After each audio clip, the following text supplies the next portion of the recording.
of this government. Thank you, Mr. Speaker. Questions and comments. The honourable member for Courtenay-Alberni. Thank you, Mr. Speaker. I appreciate my colleague and friend from Sturgeon River Parkland for his speech.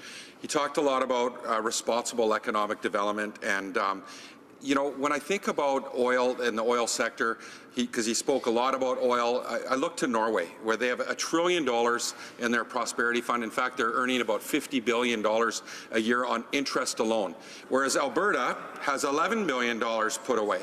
And so I'd like to hear from the member speak a little bit about, you know, what happened. Like, how did this happen? How did Canada get left with $11 billion in our prosperity fund?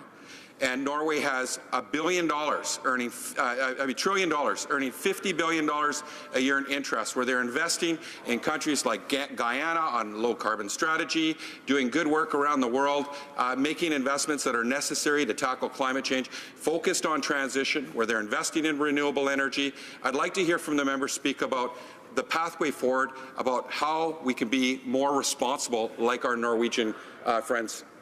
Member for Sturgeon River Parkland. Well, I think one thing that people fail to mention when they talk about the example of Norway is, yes, they may have this large sovereign wealth fund, but they also have hundreds of billions of dollars in debt. And we as Albertans made a very conscious choice that we wanted to eliminate our debt as a province. And sadly, under this current NDP government we have in Alberta, we're going right back down that debt hole again, Mr. Speaker. And I must say I'm very proud of the Alberta Investment Management Corporation and our Heritage Fund at doing an excellent job of investing the wealth of Alberta, and it's providing excellent returns, Mr. Speaker. And I want to see a future Conservative government under Jason Kenney continue with that great action and grow that fund even further. Thank you, Mr. Speaker.